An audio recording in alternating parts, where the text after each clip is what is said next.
नमस्कार दोस्तों, मैं रोशन भारद्वाज आज इस वीडियो में आपका तहे दिल से स्वागत करता हूँ।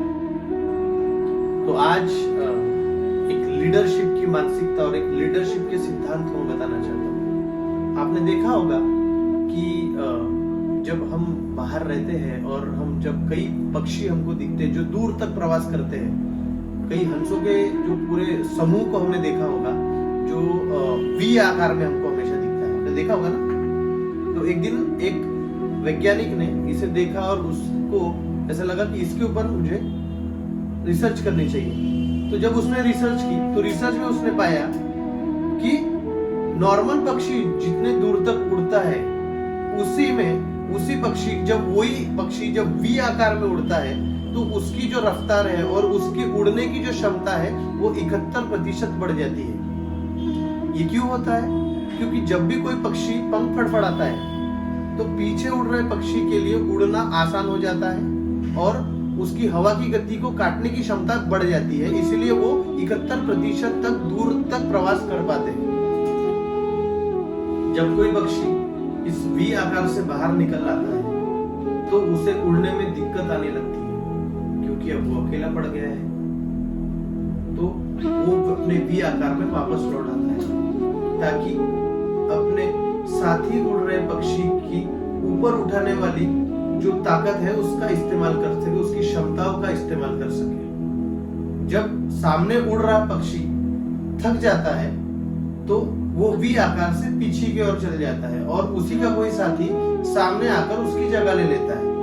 मुश्किल काम करते समय अदला बदली करने से लाभ होता है। जब कोई पक्षी बीमार पड़ जाता है या बंदूक की गोली के कारण घायल हो जाता है और नीचे गिर जाता है तो उसी समूह से दो पक्षी नीचे उतर कर उसकी देखभाल करते हैं। तब तक या वो पक्षी उड़ने के काबिल ना हो जाए या आखिर में वो मर ना जाए। उसके बाद वो पक्षी उड़कर धीरे धीरे उड़कर आगे बढ़ने लगते हैं और किसी वी आकार के जो समूह है उसमें शामिल होकर उड़ना चालू कर देते हैं, तब तक जब तक वो अपने समूह में लौट नहीं जाते।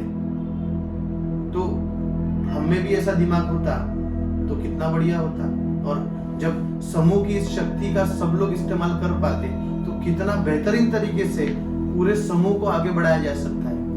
अब इन पक्षियों के समूह से हमको क्या सीखना चाहिए? समूह की शक्ति में जो ताकत होती है ना, एक अकेले में वो ताकत कभी नहीं हो सकती।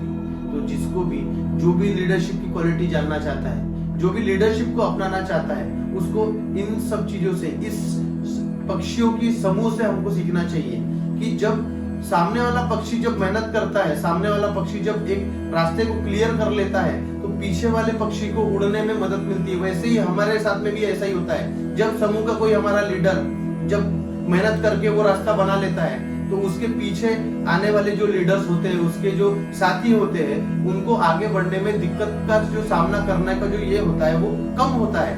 उसको कम दिक्कतों का सामना करना पड़ता है और उसकी आगे बढ़ने की जो क्षमता है, पूरे समूह की जो क्षमता है 71% बढ़ाई जा सकती है। तो हमें इन सब चीजों से सीखना नहीं चाहिए कि हम आगे कैसे कर सकते हैं। हम अपने जरूरी नहीं है ये हम हमारा काम करने का ही समूह हो सकता है, हर किसी का समूह, हमारा परिवार हो सकता है। हम अपने परिवार में ऐसे संबंध और अपने ऐसे सपोर्ट सिस्टम हम डेवलप कर सकते हैं। अपने दोस्ती के एक जो हमारा समूह होता है उसमें हम ऐसे कई सारी ऐसी सपोर्ट सिस्टम हम उसमें डेवलप कर सकते हैं। एक दूसरे को इतना बेहतरीन तरीके से सपोर्ट कर सकते हैं ताकि हमारे हर साथी, हमारा पूरा परिवार आगे बढ़ सके, एक दूसरे की क्षमता का इस्तेमाल कर सके और अपने खुद को वो डेवलप कर सके। तो हमें इन सब चीजों से सीखना नहीं चाहिए। तो कैसा लगा आज का ये वीडियो? अगर ये वीडियो पसंद आया है तो शेयर कीजिए ताकि हमारे कई सारे साथी इस वीडियो के माध्यम से अपने समूह को आगे बढ़ा सके। बहुत बहुत धन्यवाद।